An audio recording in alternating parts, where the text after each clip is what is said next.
அதாவது பரீரா என்ற ஒரு அடிமை பெண். யாருக்கு அடிமைனா ஆயிஷா ரதியல்லாஹு அன்ஹாவுக்கு அடிமை பெண். அவங்களுக்கு முன்னாடி வேற ஒருத்தங்கள்ட்ட அடிமையா இருந்தாங்க. பிறகு அவங்க ஆயிஷாவுக்கு அடிமையா ஆகுறாங்க. ஆயிஷா நாயகி சம்பந்தம் ஒரு அவதூறு வழக்கு வருமே. அப்ப பரீரா கிட்ட போய் ரசூல்லா ஒரு சஜஷன் கேட்பாங்க. ஆயிஷாவை நீ பார்த்திருக்கியம்மா, அவங்க தானே உனக்கு எஜமானியம்மா, அவங்க எப்படி நடவடிக்கை அப்படின்னு கேட்டிருக்கிறாங்க.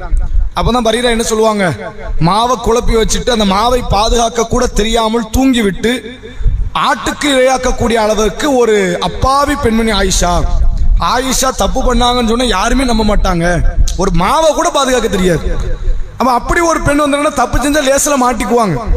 அதாவது ஒரு வெடுசுட்டி கிடையாது, வெகுளித்தனம் உள்ளவங்க என்ன பண்ணுவாங்கன்னா ஒரு சின்ன தப்புனாலும் தெரிஞ்சிடும். நல்ல ஒரு புத்தி கூர்மையோடு இருப்பாங்கல்ல, வெகுளித்தனம் இல்லாம கிரிமினல் புத்தி, அவன்லாம் செய்யற தப்ப அப்படி மறைச்சிட்டு போயிருவான். ஆயிஷாட்ட அந்த கிரிமினல் புத்தி கிடையாது, வெகுளித்தனம் அப்படின்னு பரீரா தான் அந்த சான்றை சொல்லுவாங்க. ஹதீஸை பார்க்க முடியுது. இந்த பரீரா அடிமையாக இருக்கும்போது இவருக்கு திருமணமாகி மார்க் அடிப்படையில் இன்னொரு அடிமை ஆணை கல்யாணம் முடிச்சு நல்ல முறையில் உங்க வாழ்க்கை ஓடிக்கிட்டு இருக்குது, ஒன்றும் பிரச்சனை இல்லை. இவங்க அடிமைத்தனத்திலிருந்து விடுதலை ஆகுறாங்க. ஆயிஷா ரலியல்லாஹு அன்ஹா விடுதலை செய்யறாங்க பரீராவை. அப்படி விடுதலை செய்த பிறகு அடிமையாக இருந்து விடுதலை ஆனவர்கள் திருமண பந்தத்தை தொடரவும் செய்யலாம், அதை முறித்துக் கொள்ளலாம். இது அவங்களுக்கு அல்லாஹ் கொடுத்த சட்டம். அடிமைகளுக்கு அல்லாஹ் கொடுத்த சட்டம் என்ன? நீங்க அடிமையா இருக்கும்போது ஒரு ஆளை நிர்பந்தத்தில் கல்யாணம் முடிச்சிருப்பீங்க. நிர்பந்தங்கிறது இல்ல, ஏதாவது ஒரு போக்கிட வேணும்ல, அதுக்கு கல்யாணம் முடிச்சிருப்பீங்க. இப்ப விடுதலை ஆயிட்டீங்க அப்படின்னா நீங்கள் விரும்பினால் அவர் கூட சேர்ந்து வாழலாம், விரும்பினா என்ன செய்யலாம், நீங்க பிரிஞ்சு போகலாம். இது உங்களுக்கான சட்டம் என்று மார்க்கம் சொல்லுது. அப்ப பரீரா என்ன பண்றாங்க, நமக்கு தான் அல்லாஹ் அனுமதி கொடுத்துட்டாங்க, நம்ம சேர்ந்து வாழணும். அல்லாஹ் கொடுத்த அனுமதிக்கு அப்புறம் நமக்கு கஷ்டம் கிடையாது, நான் இவரோடு சேர்ந்து வாழ்வதாக இல்லைன்னு பிரிஞ்சு தான் வாழ்க்கை பார்த்துக்கிறேன் போயிட்டாங்க. இந்த கணவர் என்ன பண்றாரு, அந்த மனைவியோடு வாழ்ந்த அந்த ஏக்கம் காதல் அவரை பின்தொடர வைக்குது. மறுபடியும் கெஞ்சுறாரு ஒவ்வொரு இடமா, ஏமா நம்ம சேர்ந்து வாழ்வோமா, நம்ம சேர்ந்து இருப்போம் அப்படிங்கிறாரு. இவங்களுக்கு விருப்பமே இல்லை. ஒரு நபர்கிட்ட நம்ம புஷ் பண்ணவும் முடியாது இல்ல. ஆனா இவர் வாழ்ந்ததனுடைய அந்த அனுபவத்தை அடிப்படையா வைத்து இந்த பெண் நம்ம இழந்துடக்கூடாது, இவர் மேல எந்த குற்றமும் கிடையாது, அந்த அம்மா குற்றம்னு சொல்லவும் இல்லை. இல்ல என் கணவர்கிட்ட அது பிரச்சனை இது பிரச்சனை, அவர் அடிச்சாரு குடும்பத்தில் அப்படிலாம் ஒண்ணும் கிடையாது. அல்லாஹ் எனக்கு கொடுத்த அனுமதி கொடுத்ததுக்கு அப்புறம் நான் விரும்பினதான் நான் செய்வேன், நான் சேர்ந்து வாழ மாட்டேன் அவங்க முடிவு எடுக்கிறாங்க. ரசூலுல்லாஹ் அந்த நடவடிக்கை எல்லாம் பாக்குறாங்க. அவர் ரொம்ப ஏக்கமா இருக்கிறார், இந்த அம்மா விடாப்படியா இருக்குது. அப்ப யாராவது விட்டு கொடுக்கணும், இவர் விட்டு கொடுக்குற மாதிரி தெரியல, பேசாம அந்த மாட்ட பேசி பார்ப்போம் அப்படின்னு சொல்லி ரசூலுல்லாஹ் பரீராவை அழைத்து பரீரா கிட்ட ஒரு கருத்து சொல்றாங்க. பரீராவை உன் கணவனோட நீ சேரலாமா அப்படிங்கிறாங்க. இப்ப பரீரா உடனே அடுத்த கேள்வி கேட்டாங்க, அல்லாஹ்வுடைய தூதரே கட்டளை இடுகிறீர்களான்னு கேட்டாங்க. என்ன கேட்கிறாங்க, கட்டளை இடுகிறீர்களா?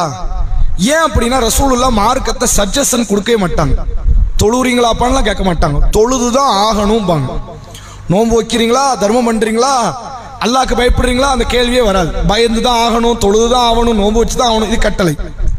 இந்த கருத்து சொல்வதற்குள்ள மார்க்கம் அல்லாத நேரங்கள் ரசூலுல்லாஹ் கருத்து தான் சொல்லுவாங்க. செஞ்சா நல்லா இருக்குமே, இப்படி இருந்தா நல்லா இருக்குமே, அப்படி இருந்தா நல்லா இருக்குமே, ஒரு கருத்து சொல்லுவாங்க.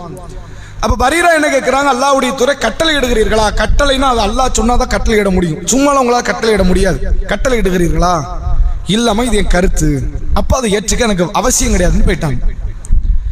இதுல எவ்வளவு பெரிய பாடம் இருக்கிறது என்றால், ஒரு பக்கம் மார்க்க சட்டம், அடிமைகளாக இருந்து திருமண பந்தத்தை அவர்கள் விடுதலையான பிறகு தொடரவும் செய்யலாம், முறித்தும் கொள்ளலாம், இது அவர்களுக்கு அல்லாஹ் கொடுத்த உரிமை. இது ஒரு பக்கம்.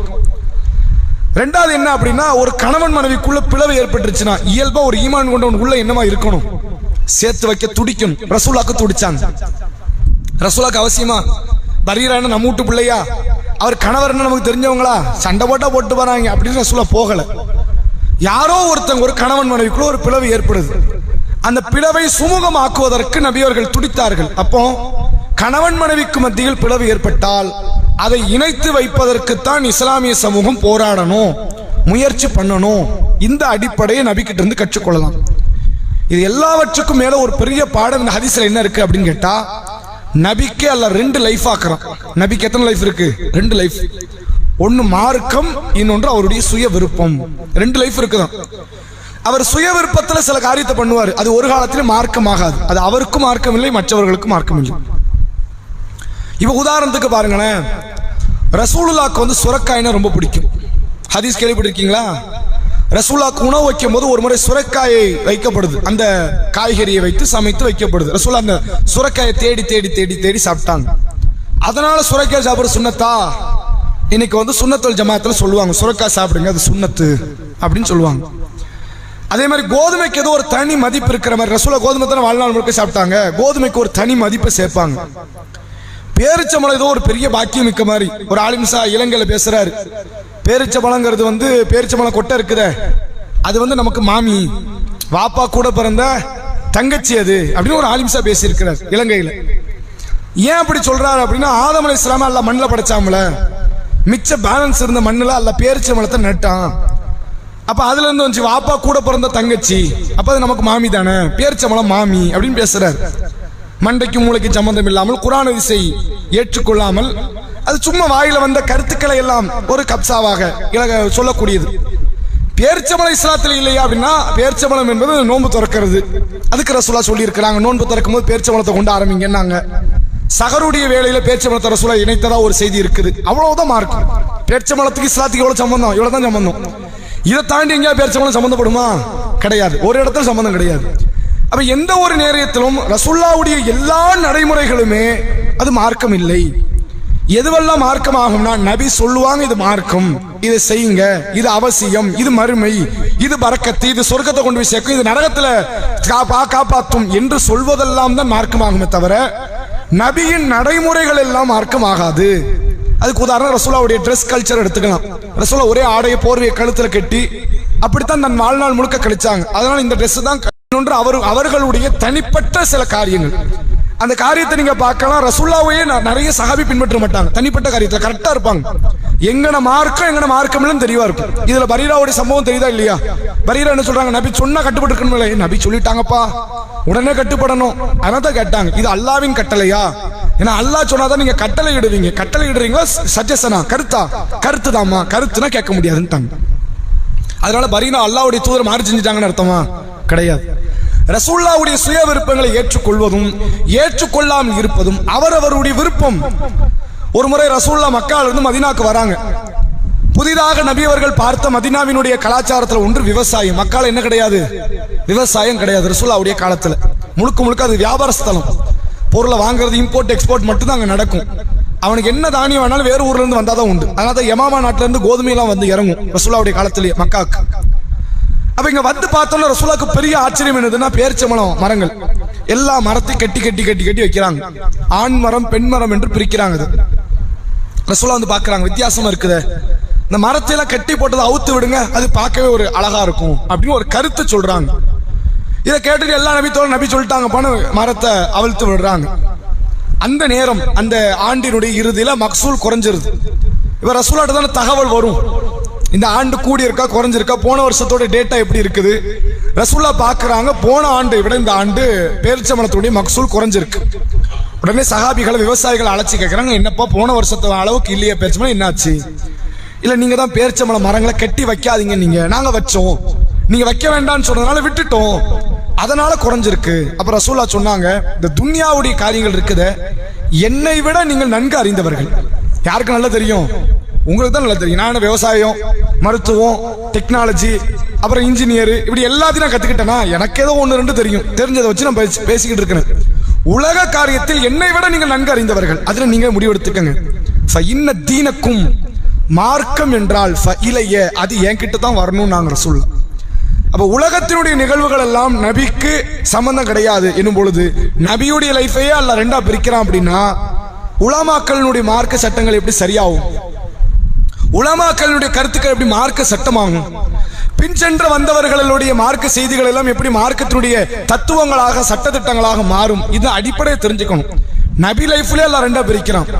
அல்லாஹ் சொன்ன வார்த்தைகளின் அடிப்படையில் செயல்படுவதுதான் மார்க்கம். ரசூலுல்லாஹ் தன்னுடைய சுய விருப்பத்தில் சுய காரியங்களில் ஈடுபடுவார், அதுவெல்லாம் மார்க்கம் கிடையாது. இப்ப ரசூலுல்லாஹ் ஒருவேளை இந்த காலத்துல வாழ்ந்திருந்தாங்கன்னா வாட்சி கட்டுவாங்க, வாட்சி கட்டுறது சுன்னத்தாயிருமா? இந்த காலத்துல உள்ள ஒரு கலாச்சாரம், ஸ்மார்ட் போன் வச்சிருப்பாங்க, ஸ்மார்ட் போன் சுன்னத்தாகுமா? இந்த காலத்தினுடைய கட்டாயம் கலாச்சாரம், அதுவெல்லாம் மார்க்கத்தினுடைய அமலாகாது. அப்படித்தான் நபி அவர்கள் கட்டிய தலைப்பாகையும், நபிகளார் தலைப்பாகை கட்டினார்கள், தொப்பி அணிந்தார்கள், தொப்பி போடுவது சுன்னத்து. இன்றைக்கு சில பள்ளிகள்ல தொப்பி போடலைன்னா, போடுறவங்க போடட்டும், தப்பு இல்லை, ரசூலுல்லாஹ் போடத்தானே செஞ்சாங்க, போட்டு போங்க. அது அமலா? அது நன்மையா? ஒரு பள்ளியில தொப்பி இல்லாமல் தொழுதால் அடிப்பார்கள், அல்லது தொப்பியை வலுக்கட்டாயப்படுத்தி தொப்பி போட சொல்லுவாங்க. தொப்பி போடாதவர்களுக்கு எங்கள் பள்ளியில் இடம் இல்லை, தொலை வராதீர்கள் என்று சொல்லுவார்கள். நாம என்ன கேட்கிறோம்? தொப்பியை நபி மட்டும் போட்டாங்களா, அபூஜஹலும் போட்டானா? ரசூலுல்லாஹ் காலத்துல அபூஜஹல் தலபாக கட்டி இருக்கிறான், அபு லஹப் தலபாக கட்டி இருக்கிறான், உத்துபா ஷைபா உமையா தலபாக கட்டி இருக்கிறான். ஏன்? இது சவுதி அரேபியாவுடைய கலாச்சாரம். இன்ன வரைக்கும் அவன் தலபாகை உடல. அது நவீன மாதிரி இருக்கு. அப்ப தலப்பாக மாதிரி கட்டினாங்க, தொப்பி மாதிரி போட்டாங்க. இப்ப என்ன ஆயிடுச்சு? நல்ல குக்கர்ல வைக்கிற ஒரு வட்டு மாதிரி தூக்கி தலையில கவிட்டு ஒரு வெள்ளத்துறி போட்டு வச்சிட்டான். இது இன்னைக்குள்ள கலாச்சாரத்தினுடைய சவுதியில் உள்ள ஒரு ட்ரெஸ் கோடு. அது அவனுடைய ஆடை கலாச்சாரம்.